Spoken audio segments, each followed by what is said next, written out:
بسم الله الرحمن الرحیم. السلام علیکم ورحمت الله وبرکاتہ.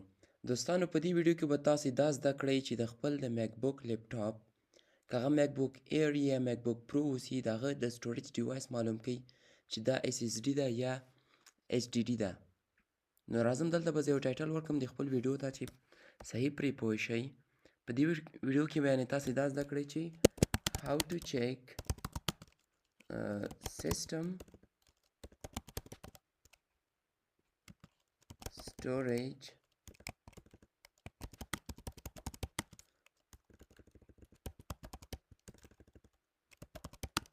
د خپل د سیستم د سټوریج ډیوایس به څنګه چک کوي چې دا د سټوریج ډیوایس موږ سره په دوه قسمه دي. یو چې دی پکې اس اس ډي دي او سیکنډ ون چې دی پکې هغه ایچ ډي ډي. دا په یاد کې و چې دا اس اس ډي څه ته وایي او ایچ ډي. اس اس ډي stands for solid state drive. صحیح solid state drive. او ایچ ډي stands for hard disk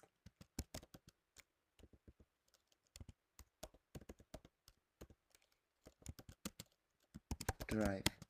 صحیح دا دوه موږ سره د سټوریج ساتلو لپاره دا ډیوایس یوز کیږي چې اس اس ډي پکې وي هغه بیا تیز وي نسبت اس اس ډي ته. نو راځو دا څنګه معلومه و چې زموږ په لیپټاپ کې اس اس ډي ده که یا هارد ډیسک ده پکې یا هارد ډیسک ډرایو ده پکې یا سولید سټیټ ډرایو ده. د دې لپاره راځم تاسو خپل د کیبورډ بټنه کمانډ پلس سپیس سلیکټ کړئ. دلته بای ډیفالټ لیکل شوی ده سپاټ لایټ دا سرچ راشي سره. بیا د هغه وروسته تاسو دلته ولیکئ چې ډیسک یوټیلیټي. صحیح د هغه وروسته په ریټرن بټن باندې پریس کوئ په خپل لیپټاپ کې. نو داسې وینډو به در سره راشي. دلته به ټول نه مخکې تاسو سره د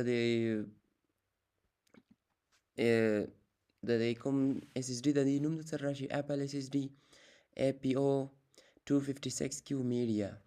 همداسې دلته نور معلومات هم تاسې کتلی شئ چې څو جی بي ده 251 251 جی بي ده او کیپاسټي چایلډ کاونټ ټایپ څه شی ده دلته هم کتلی شئ چې کوم ده سولید سټیټ ده. اټ مینس چې اس اس ډي ده په دې لیپټاپ کې.